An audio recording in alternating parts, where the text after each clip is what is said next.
La kwanza ni waombe kwa heshima kubwa mpokee salamu kutoka kwa rais wetu Daktari Samia Suluhu Hassan ambaye alitamani kuwa nasi siku ya leo, lakini kutokana na mwingiliano majukumu ameshindwa kuwepo pamoja nasi, lakini alishiriki kikamilifu katika misa ya kwanza ya kumwombea marehemu iliyofanyika Dodoma, na alitoa salamu zake ambazo kwa kweli zilionyesha uchungu mwingi, kumbukumbu zisizokufa za utendaji wa kazi wa ndugu yetu Jenista Joakim Mhagama.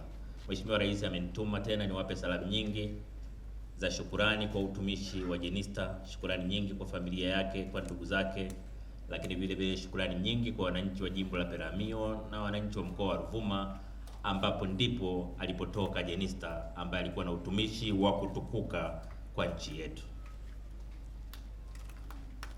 Kipekee ni washukuru sana viongozi wa kanisa kuanzia Dodoma pale. Waliokuwa Dodoma wanakumbuka misa ya kumwombea Jenista ilikuwa na mawaidha yenye hisia kubwa kutokana na utumishi uliotukuka wa Jenista kwa taifa, lakini vile vile kwa kanisa.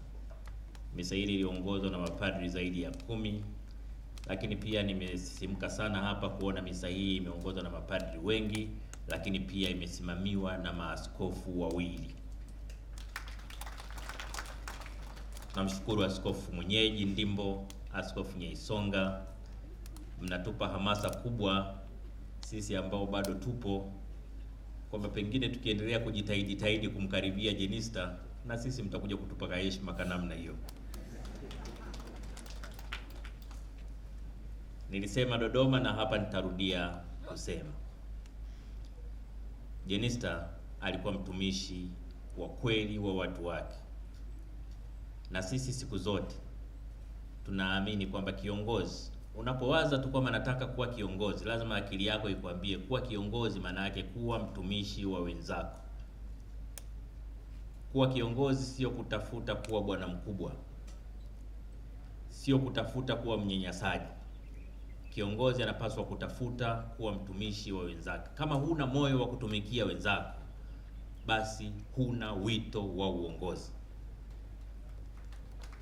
Ndio maana tunawasisitiza viongozi wetu, ukishaamua kugombea na kushiriki uongozi, wapende wananchi wako zaidi ya chochote. Kuwa tayari kuwatumikia wakati wote. Daima simamia maendeleo yao na mafanikio yao. Wananchi wako wakuone wewe ndio mtetezi wao wakati wote, na hivi ndivyo alivyokuwa Jenista Joakim Mhagama. Tunaona fahari leo kumsemea, tunaona fahari kumzungumzia kutokana na utumishi wake uliotukuka. Alikuwa mbunge wa viti maalum kwa miaka 5, akawa mbunge wa jimbo kwa miaka 20. Katika kipindi cha miaka 25 ya ubunge wake amekuwa waziri kwa miaka 10. Nataka niwaambieni, katika miaka 15 ya ubunge wake ambapo hakuwa waziri, utumishi wake ulikuwa utadhani ni waziri pia. Kwa serikali, wananchi wamepoteza mtu muhimu, serikali imepoteza mtu muhimu, lakini Chama cha Mapinduzi pia kimepoteza mtu muhimu sana. Ameshika nyadhifa zote unazoweza kuzifikiria kwenye chama.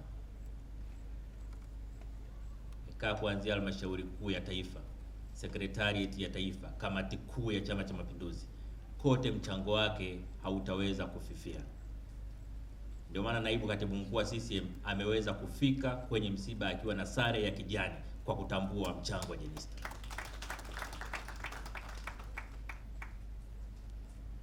Sisi kama serikali tutaendelea kuenzi mchango wa Jenista kwa kuendelea kutambua kwamba Chama cha Mapinduzi na serikali zake lazima viendelee kuwa watetezi wa wananchi wa chini. Wananchi wenye shida, wananchi wenye matatizo lazima wakati wote waone Chama cha Mapinduzi ndio chama chao cha kukimbilia. Ikishafika mahala wananchi wanashindwa kwenda kusema matatizo yao kwa viongozi wa chama au viongozi wa serikali ya CCM, maana yake ni kwamba utetezi wetu kwa wananchi umechuja, wananchi wamechoka. Naomba viongozi wote wa serikali wahakikishe kwamba wananchi wa kawaida ndio wanakuwa kipaumbele chao katika maisha ya kila siku. Na tukishaweza kuwatumikia wananchi kwa ukamilifu, tukiweza kufata maadili mema, ndio tunapata nafasi ya kuvikwa taji linaloonekana la duniani, lakini pia taji la mbinguni. Nitumie nafasi hii kuwashukuru sana familia ya marehemu Jenista ambao wamekuwa na mchango wa kipekee katika kumpa ushirikiano katika maisha yake ya uongozi bila kuwa kikwazo kwake kwa wakati wote.